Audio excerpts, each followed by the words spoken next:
Tishlaringizga muntazam gamxorlik qilish juda muhim, chunki ularga e'tibor bermaslik boshliqlar, milk kasalliklari va hatto miya kasalliklarini ko'paytirishi mumkin.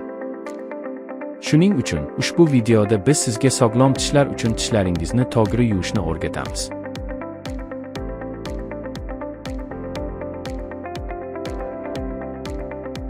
Birinchidan, tish cho'tkasini qanday tanlashni ko'rib chiqaylik.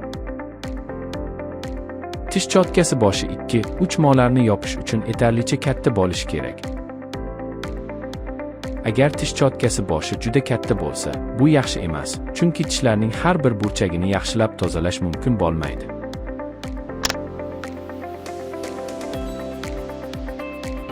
Yumshoq, elastik va zich cho'tkalarga ega tish cho'tkasini tanlash yaxshidir. Bundan tashqari, egilgan bo'lmagan tekis tish cho'tkasi dastasini tanlash yaxshidir. Tish cho'tkasini ushlab turganda, cho'tkasi qo'lingizning bosh barmog'ini tish cho'tkasi dastagiga qo'ying va tish cho'tkasini qulay ushlagich bilan ushlang. Fluoridli tish pastasini ishlatish tavsiya etiladi. Tish pastasini siqib chiqarayotganda, uni tish cho'tkasiga to'liq kirib borishi uchun siqib qo'yish kerak. No'xat kattaligidagi tish pastasi kifoya qiladi va siz tish cho'tkasiga suv qo'ymasdan tishlaringizni yuvishni boshlashingiz kerak. Keling, tishlaringizni qanday qilib chin dildan tozalashni bilib olaylik. Tishlaringizni cho'tkalayotganda, bilagingizni tish go'shtidan tishlarga yo'nalishda aylantiring. Tishlaringiz vertikal holatda joylashgani uchun ularni yon tomonga cho'tkalamaslik kerak, chunki juda ko'p ishqalanish tish go'shtiga zarar etkazishi mumkin.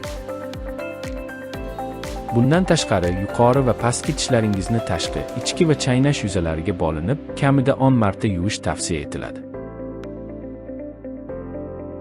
Ayni paytda, agar siz tishlaringizni qanday yuvish tartibiga qaror qilsangiz, hech narsani o'tkazib yubormasdan ularni yaxshilab yuvishingiz mumkin. Barcha tishlaringizni cho'tkalaganingizdan so'ng, tish cho'tkasi yoki tilni tozalash vositasi yordamida tilingizni muloyimlik bilan cho'tkalash bilan yakunlang.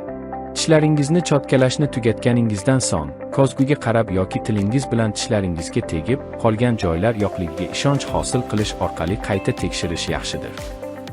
Bundan tashqari, tishlar orasidagi oziq-ovqat qoldiqlarini tozalash uchun interdental cho'tka yoki tish ipidan foydalaning.